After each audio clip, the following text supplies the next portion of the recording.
அமெரிக்க நிறுவனங்கள் இந்தியர்களை ஐடி வேலைக்கு எடுக்கக்கூடாது அப்படின்னு பேசியிருக்காரு டொனால்ட் ட்ரம்ப். என்னது தொடர்ந்து இந்தியாவை ஏதோ ஒரு வகையில குறி வச்சுக்கிட்டே இருக்காரு. இப்போ இப்படி வேற பேசியிருக்காரு. இதனால இந்தியர்களுக்கு பாதிப்பா? தரவுகள் என்ன சொல்லுது அப்படிங்கறத பத்தி தான் இந்த வீடியோல பார்க்க போறோம். இது டிகோட் பை வெங்கட்.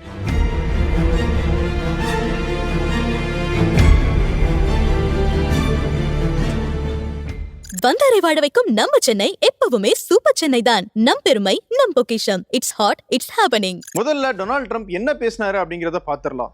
அமெரிக்கால இருக்கிற வாஷிங்டன்ல ஏஐ சமிட் ஒன்று நடந்துச்சு. அதாவது ஏஐ தொடர்பான அமெரிக்காவினுடைய திட்டம் என்ன அப்படிங்கறத விளக்குற ஒரு கொள்கை கூட்டம். இந்த கூட்டத்துல தான் டொனால்ட் ட்ரம்ப் பேசினாரு.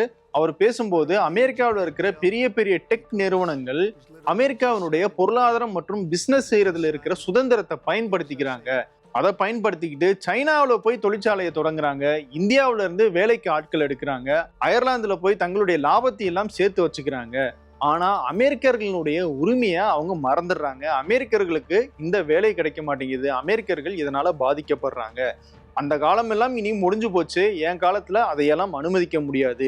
ஏஐல அமெரிக்கா ஒரு லீடராக இருக்கணும்னா சிலிகான் வேலியில கொஞ்சமாவது பேட்ரியாட்டிசம், அதாவது தேசப்பற்று வேணும் அப்படிங்கிறத குறிப்பிட்டு பேசியிருக்காரு. அதாவது சிலிகான் வேலியில இருக்கிற நிறுவனங்கள் எல்லாம் அமெரிக்கா மேல பற்று இல்லாம தங்களுடைய லாபத்தை மட்டுமே குறி வச்சு நடந்துகிட்டு இருக்கு அப்படிங்கறத தான் மறைமுகமாக சுட்டி காட்டுறாரு டொனால்ட் ட்ரம்ப். ஒட்டுமொத்தமா இனிமேல் அமெரிக்காவில் இருக்கிற ஐடி சார்ந்த வேலை வாய்ப்புகள் வெளிநாடுகளுக்கு, குறிப்பா இந்தியா போன்ற நாடுகளுக்கு போகவே கூடாது அப்படிங்கிறத எச்சரிக்கையாவே பதிவு பண்ணியிருக்காரு டொனால்ட் ட்ரம்ப். சரி, டொனால்ட் ட்ரம்ப் இப்படி பேசியிருக்காரு, இதனால இந்தியர்களுக்கு பாதிப்பா அப்படிங்கிற அந்த விஷயத்துக்கு வருவோம். அமெரிக்காவில் இருக்கிற டெக் நிறுவனங்கள்ல பல்வேறு நாடுகளை சேர்ந்தவங்க வேலை பார்த்துட்டு இருக்காங்க. அதுல அதிகமாக வேலை பார்க்கிறவங்க இந்தியர்கள். கிட்டத்தட்ட 23% இந்தியர்கள் அமெரிக்காவுடைய டெக் நிறுவனங்கள்ல வேலை பார்த்துக்கிட்டு இருக்காங்க. ஒவ்வொரு வருஷமும் H1B விசா மூலமாக ஹைலி ஸ்கில்டு ஐடி ஜாப்ஸுக்கு இந்தியர்கள் தான் அதிகமாக தேர்வாகி போய்கிட்டு இருக்காங்க. H1B விசாவுக்கு பல்வேறு நாடுகள்ல இருந்து அப்ளை பண்ணுவாங்கல்ல, அதுல 72% இந்தியர்கள் தான் செலக்ட் ஆகி போறதாக தகவல்கள் எல்லாம் இருக்கு. 6 லட்சத்துல இருந்து 9 லட்சம் இந்தியர்கள் அமெரிக்கனுடைய டெக் மற்றும் ஐடி நிறுவனங்கள்ல வேலை பார்த்துக்கிட்டு இருக்காங்க. இதை அமெரிக்கானுடைய லேபர் ஸ்டாட்டிஸ்டிக்ஸே சொல்லுது.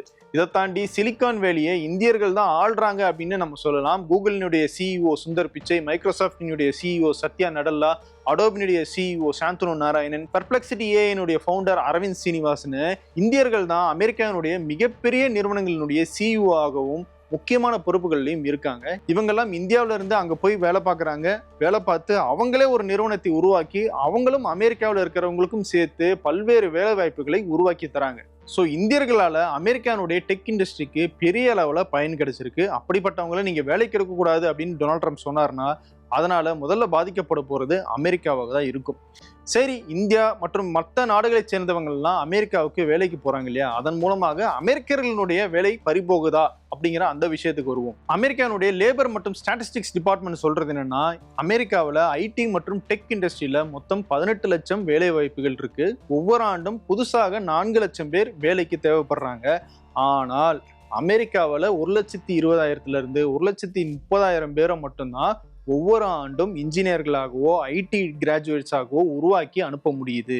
மீதி இடங்களை எல்லாம் H1B விசா மூலமாகவும் இல்ல வெளிநாடுகள்ல இருந்து அமெரிக்காவில் படிக்கிறவங்களுக்கு அங்க வேலைவாய்ப்பு கொடுக்கறது மூலமாகவும் தான் அமெரிக்கானுடைய ஐடி மற்றும் டெக் இண்டஸ்ட்ரி இந்த வேலைவாய்ப்புகளை எல்லாம் நிரப்பிக்கிட்டு இருக்காங்க. வெளிநாட்டுல இருந்து H1B விசா மூலமாக அமெரிக்காவுக்குள்ள வர்றவங்களால அமெரிக்கர்களுடைய வேலை வாய்ப்பு பறிப்போகுது அப்படின்னு சமீபத்துல கூட டொனால்ட் ட்ரம்ப் பேசியிருந்தப்போ எலான் மஸ்க் அதுக்கு எதிராக ஒரு கருத்து சொல்லியிருந்தார்.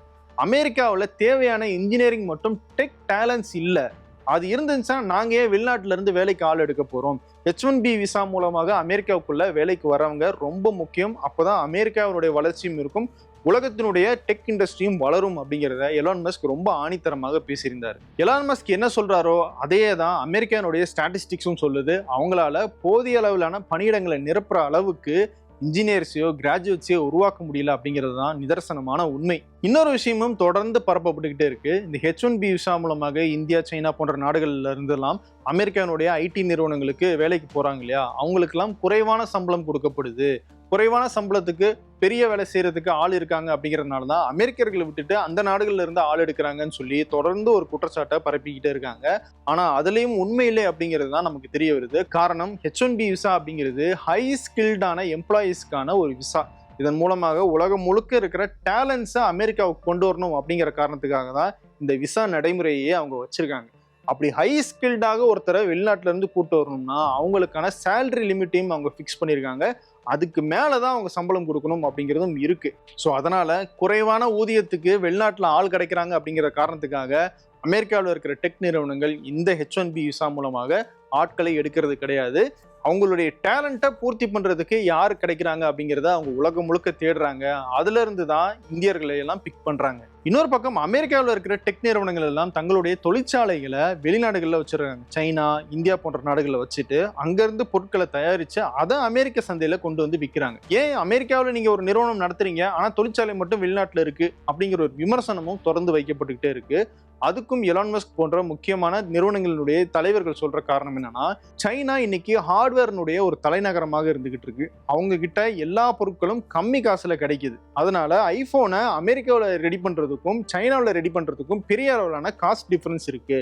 அது மட்டும் இல்ல அந்த ஹார்ட்வேர் கிடைக்கிறதுக்கான டைமுமே குறைவாக இருக்கு. அதை கருத்துல கொண்டுதான் ஆப்பிள் நிறுவனமே சைனாலையும் அதை தொடர்ந்து இந்தியாவிலையும் தொழிற்சாலையை தொடங்கினாங்க அப்படிங்கிற கருத்தெல்லாம் ஆப்பிள் நிறுவனத்தினுடைய சார்பில் வைக்கப்பட்டுச்சு. அமெரிக்காவினுடைய இந்த டெக் நிறுவனங்கள் எல்லாம் ஏன் வெளிநாட்டுல போய் தொழிற்சாலை அமைக்கிறாங்க அப்படிங்கிற அந்த விஷயத்த இன்னொரு கோணத்துல நம்ம பார்த்தோம்னா, அமெரிக்கா ஒரு எக்ஸ்போர்ட் நாடாக இருந்த காலம் மாறி ஒரு இம்போர்ட் பண்ற நாடாக மாறிடுச்சு அப்படிங்கிறத தெளிவாக சொல்லிடுது. அதுதான் டொனால்ட் ட்ரம்ப்பை பதற்றப்படுத்துது. அவர் டரிஃப் போடுவேன்னு சொல்றாரு.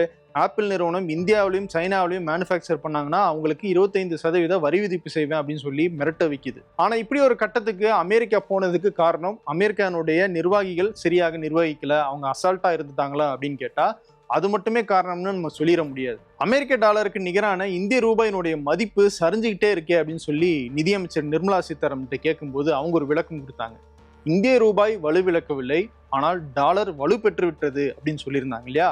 அதே எக்ஸாம்பிள் தான் இங்க அமெரிக்காவுக்கும் பொருந்தும். அமெரிக்கா ஒரு இறக்குமதி நாடாக மாறினதுக்கு அமெரிக்கா மட்டுமே காரணம் கிடையாது, பிரிக்ஸ் நாடுகளும் ஒரு முக்கியமான காரணம். பிரிக்ஸ்ன்னு சொல்லும் போது Brazil, Russia, India, China, south Africa, குறிப்பாக ஆசிய நாடுகளினுடைய வளர்ச்சி அப்படிங்கிறது கடந்த 20 ஆண்டுகள்ல அமெரிக்கா மற்றும் ஐரோப்பியனுடைய வளர்ச்சியை விட பல மடங்கு அதிகமாக இருந்திருக்கு. அதுவுமே அமெரிக்கானுடைய இந்த நிலைக்கு ஒரு முக்கியமான காரணம். அமெரிக்கா இனிமேலும் தான் தான் இந்த உலகத்தினுடைய தலைவர், தான் தான் இந்த உலகத்தை வழிநடத்துவேன், நாங்க மட்டும்தான் வல்லரசு நாடு அப்படின்னு பேசுறத நிறுத்திட்டு உண்மையை ஏத்துக்க தொடங்கணும். அமெரிக்கா மட்டும் கிடையாது, ஐரோப்பாவும் சேர்ந்து இன்னொரு பக்கம் ஆசியாவும் சேர்ந்து இது ஒரு மல்டிபோலார் உலகமாக மாறிக்கிட்டு இருக்கு. அதிகாரம் அப்படிங்கிறது அமெரிக்கா கிட்ட மட்டும் இல்லாம ஆசியா கிட்டவும் பகிர்ந்தளிக்கப்பட்டிருக்கு அப்படிங்கிறத அமெரிக்கா ஏத்துக்கிட்டா மட்டும்தான் அவங்களால அடுத்த கட்டத்தை நோக்கி போறதுக்கான நடவடிக்கைகளை எடுக்க முடியும். அந்த சிந்தனையோட அமெரிக்கா தங்களுடைய செயல்பாடுகளை மாத்திக்கிட்டா மட்டும்தான் அது அமெரிக்காவுக்கும் சரி உலக நாடுகளுக்கும் சரி நன்மையை தரும். ஸோ இதையெல்லாம் நம்ம கனெக்ட் பண்ணி பார்க்கும்போது வெளிநாடுகள்ல இருந்து ஆட்களை வேலைக்கு அமெரிக்காவுக்குள்ள எடுக்காதீங்க அப்படின்னு டொனால்ட் ட்ரம்ப் ஸ்ட்ரிக்டா சொன்னார்னா அதனால பாதிக்கப்பட போறது அமெரிக்காவாக தான் இருக்கும். அமெரிக்காவில் இருக்கிற நிறுவனங்கள் எல்லாம் வெளிநாடுகளுக்கு போறதுக்கான வாய்ப்பும் ரொம்ப அதிகமாகிரும். ஸோ அதனால டொனால்ட் ட்ரம்ப் இதையெல்லாம் சொல்லியிருக்காரே தவிர அதை செயல்படுத்துவாரா அப்படின்னா அது பெரிய கேள்விக்குறி தான். அதனால இந்தியர்களுக்கும் பாதிப்பு வராது அப்படிங்கிற ஒரு பாசிட்டிவ் நோட்டோட விடைபெறுகிறேன். வேறொரு வீடியோவில் உங்களை மீண்டும் சந்திக்கிறேன். நன்றி. எக்கச்சக்கமான இன்ஜினியரிங் காலேஜ், ரியல் எஸ்டேட்டின் அசூர வளர்ச்சி, ரசிச்சு ருசிச்சு சாப்பிட அப்பப்பா எத்தனை ரெஸ்டாரண்ட், ஏராளமான டாக்டர்ஸ், லேடிஸ் சேஃப்டிக்கு ஸ்பெஷல் பஸ்னு கலக்குது நம்ம சூப்பர் சென்னை. இது ஃபியூச்சர் சென்னை.